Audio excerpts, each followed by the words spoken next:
Cloud म्हणजे compute, networking, storage आणि इतर आय टी सर्व्हिसेस जे इंटरनेटवर अवेलेबल असतात. पण या सगळ्या सर्व्हिसेसची एक खास गोष्ट आहे की त्या मॅनेज्ड बाय समवन एल्स असतात. म्हणजे तुम्हाला सर्व्हर बाय करायची गरज नाही, नेटवर्क सेटअप करायचं झंझट नाही आणि स्टोरेज मेंटेन करायचं पण टेन्शन नाही. हे सगळं काम करतो आपला क्लाउड प्रोव्हायडर. म्हणजे तुमचा फोकस ॲप्लिकेशनवर असतो आणि इन्फ्रास्ट्रक्चरची रिस्पॉन्सिबिलिटी तुमच्यावर नसते. आणि हाच क्लाउड कम्प्युटिंगचा खरा ॲडव्हांटेज आहे. आता एक प्रश्न येतो, क्लाउड सर्व्हिसेस कोण प्रोव्हाईड करतो? क्लाउड प्रोव्हायडर्स म्हणजे अशा कंपनीज ज्या ह्यूज डेटा सेंटर्स बिल्ड करतात. या डेटा सेंटर्समध्ये थाउजंड्स ऑफ सर्व्हर्स असतात, हाय स्पीड नेटवर्किंग असते, कूलिंग सिस्टम्स असतात आणि 24/7 इलेक्ट्रिसिटी बॅकअप असतो. कंपनीज या सगळ्या इन्फ्रास्ट्रक्चरवर स्टोरेज, कम्प्यूट, नेटवर्किंग सारख्या सर्व्हिसेस डिझाईन आणि इन्स्टॉल करतात. आणि क्लाउड प्रोव्हायडर्स या सर्व्हिसेसला इंटरनेटवर पब्लिकली ॲक्सेसिबल करतात. ज्यामुळे तुम्ही जगात कुठेही असाल तरी तुम्ही त्याचा यूज करू शकता. तुम्ही फक्त सर्व्हिस यूज करता आणि हाच क्लाउड प्रोव्हायडरचा मेन रोल आहे. आता तुम्ही जी इमेज बघताय ती रिअल वर्ल्ड डेटा सेंटरची आहे. हा डेटा सेंटर आहे बघा मायक्रोसॉफ्ट अझूरचा, जो की USA कॅलिफोर्नियामध्ये लोकेटेड आहे.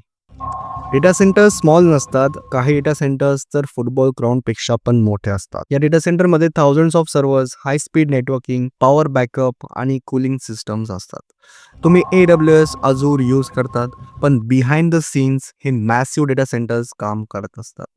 क्लाउड म्हणजे real servers in real data centres managed by cloud providers. आता तुम्ही जी इमेज बघताय ती मायक्रोसॉफ्ट अझूर डेटा सेंटरची आहे सिडनीमध्ये आणि हा इनसाइड व्ह्यू आहे.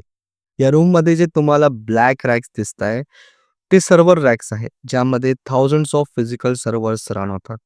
प्रत्येक रॅकमध्ये मल्टिपल सर्व्हर्स असतात आणि प्रत्येक सर्व्हरवर हंड्रेड्स ऑफ ॲप्लिकेशन्स आणि वेबसाईट्स रन होत असतात. या डेटा सेंटरमध्ये कूलिंग सिस्टम, पॉवर बॅकअप आणि हाय स्पीड नेटवर्किंग कंटिन्युअसली काम करत असते. क्लाउड म्हणजे मॅजिक नाही, तर क्लाउड म्हणजे वेल मॅनेज डेटा सेंटर्स.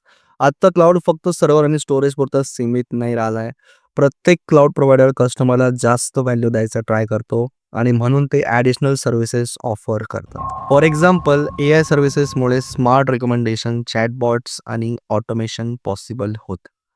IoT सर्व्हिसेसमुळे रिअल वर्ल्ड डिव्हाइसेस जसं सेन्सर्स, मशीन्स डायरेक्ट क्लाउडला कनेक्ट होतात. कुबरनेट सारख्या सर्व्हिसेसमुळे large scale applications easily manage होतात. म्हणजे क्लाउड फक्त इन्फ्रास्ट्रक्चर नाही, तो एक कंप्लीट इकोसिस्टम आहे. क्लाउड एरामध्ये सर्व्हर क्रिएट करणं खूप इझी झालं आहे. मिनिट्समध्ये सर्व्हर क्रिएट करता येतो. जसं पाहिजे तसं तुम्ही त्याला यूज करू शकता. आणि हेच नाही, तर जेवढं तुम्ही त्याला यूज करणार तेवढंच तुम्हाला पे करावं लागणार. काम नसेल तर सर्व्हर शटडाउन पण आपण करू शकतो आणि बिलिंग पण ऑटोमॅटिकली पण होते. या व्हिडिओमध्ये आपण डिटेलमध्ये शिकलोय आपल्या क्लाउडबद्दल आणि तुम्हाला डिटेल इन्फॉर्मेशन आली आपल्या क्लाउडबद्दल. तर संपवतो मी या सेशनला आणि नेक्स्ट सेशनमध्ये आपण काय शिकणार? आपण पूर्ण AWS बद्दल पूर्ण डिटेलमध्ये समजून घेणार. आय होप या सेशनमध्ये तुम्हाला सर्व काही कळालं आहे.